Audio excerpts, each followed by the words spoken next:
ಗುಡಿಗೆ ಚಪ್ಪಲಿ ಯಾಕೆ ಕಟ್ಟಿದ್ದಾರೆ ಅಪ್ಪ? ಅಪ್ಪ, ನಾವೆಲ್ಲಿ ಹೋಗ್ತಾ ಇದ್ದೇವೆ? ಬಾ ಮಗಳೇ, ನಾನು ನಿನಗೆ ಇವತ್ತು ನಮ್ಮ ಲಕ್ಕಮ್ಮನ ಗುಡಿ ಕರ್ಕೊಂಡು ಹೋಗ್ತೀನಿ. ಅದೆಲ್ಲಿ ಬರುತ್ತೆ? ಈ ದೇವಸ್ಥಾನ ಇರೋದು ನಮ್ಮ ಕಲಬುರಗಿ ಜಿಲ್ಲೆಯ ಆಳಂದ್ ತಾಲೂಕಿನ ಗೋಳಾಬಿ ಗ್ರಾಮದ ಹೊರವಲಯದಲ್ಲಿ. ಅಬ್ಬ, ಎಷ್ಟು ದೊಡ್ಡ ಹೆಬ್ಬಾಗಿಲು!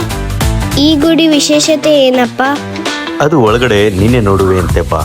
ಓಕೆ, ವಾವ್, ತುಂಬಾ ದೊಡ್ಡದಾದ ಬಯಲಿನಲ್ಲಿ ದೊಡ್ಡ ದೊಡ್ಡ ಮರಗಳು, ಮರಗಳ ಮೇಲೆ ಪುಟ್ಟ ಪುಟ್ಟ ಮಂಗಗಳು, 2 ದೊಡ್ಡ ದೀಪದ ಸ್ತಂಭಗಳು, ಮಧ್ಯದಲ್ಲಿ ದೇಗುಲ. ಅಲ್ಲಿಯೇ ಪಕ್ಕದಲ್ಲಿ ಕಟ್ಟಡದ ಮೇಲೆ ರಾಶಿ ರಾಶಿ ಚಪ್ಪಲಿಗಳು.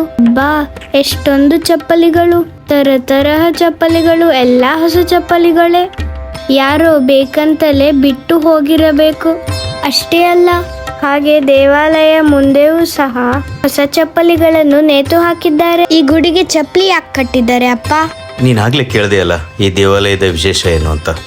ಇದೇ ಆ ದೇವಾಲಯದ ವಿಶೇಷ. ಈ ಊರನ್ನು ಕಾಪಾಡಲು ಈ ಊರ ತಾಯಿ ಲಕ್ಕಮ್ಮ ಇಲ್ಲಿ ನೆಲೆಸಿದ್ದಾಳೆ. ಆಕೆ ರಾತ್ರಿಯೆಲ್ಲ ಸಂಚರಿಸುತ್ತಾ ಈ ಊರಿಗೆ ಕಾವಲಾಗಿರ್ತಾಳೆ. ಈ ಊರಿಗೆ ಬರುವ ಕಷ್ಟಗಳಿಂದ ಈ ಊರ ಜನರನ್ನು ಕಾಪಾಡ್ತಾಳೆ. ಇದೇ ಆ ತಾಯಿಯ ಉದ್ಭವ ಮೂರ್ತಿ. ಅದೊಂದು ರಾತ್ರಿ ತಾಯಿ ಯಥಾ ಪ್ರಕಾರ ಈ ಊರನ್ನ ಕಾಪಾಡಲು ರಾತ್ರಿ ಹೊತ್ತು ಸಂಚರಿಸಿದಾಗ ಕಲ್ಲು ಮುಳ್ಳುಗಳಿಂದ ಆಕೆಯ ಪಾದಗಳು ಗಾಯಗೊಂಡವು. ಗಾಯಗೊಂಡ ಪಾದಗಳಿಂದ ರಕ್ತ ಹರಿಯತೊಡಗಿತು. ಆ ರಾತ್ರಿಯೇ ಮಾದರ ಮನೆಗೆ ಹೋದ ತಾಯಿ ಮಲಗಿದ್ದ ಭಕ್ತನೋರ್ವನಿಗೆ ಎಬ್ಬಿಸಿ, ಏಳು ನನ್ನ ಕಾಲಿಗೆ ರಕ್ತ ಸುರಿತಾ ಇದೆ, ನೀನು ಮಾತ್ರ ಚೆನ್ನಾಗಿ ಮಲಗಿದೀಯ, ನನಗೊಂದು ಜೊತೆ ಚಪ್ಪಲಿ ತಂದು ಹಾಕು ಎಂದು ಕೇಳ್ತಾಳೆ. ಆ ತಾಯಿಯ ಬಯಕೆಯ ಮೇರೆಗೆ ಆ ಭಕ್ತನು ಈ ದೇವಾಲಯಕ್ಕೆ ಚಪ್ಪಲಿಗಳನ್ನು ತಂದು ಕಟ್ಟಿ ಹೋಗ್ತಾನೆ.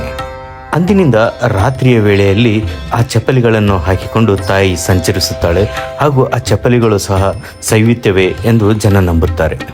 ಚಪ್ಪಲಿಗಳನ್ನು ಕಟ್ಟಿದ ಆ ಭಕ್ತನ ಇಷ್ಟಾರ್ಥಗಳನ್ನು ತಾಯಿ ಈಡೇರಿಸುತ್ತಾಳೆ. ಅಂದಿನಿಂದ ಇಂದಿನವರೆಗೂ ಜನರು ಸಹ ತಮ್ಮ ಕಷ್ಟ ಕಾರ್ಪಣ್ಯಗಳನ್ನು ತೊಲಗಿಸಲು ಈ ತಾಯಿಗೆ ಚಪ್ಪಲಿಗಳನ್ನು ತಂದು ಕಟ್ಟುತ್ತಾರೆ.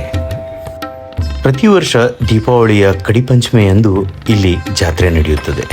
ಈ ಜಾತ್ರೆಯಲ್ಲಿ ಈ ದೇಗುಲದ ಕಳಸಕ್ಕೂ ಒಂದು ವಿಶೇಷ ಸ್ಥಾನಮಾನವಿದೆ.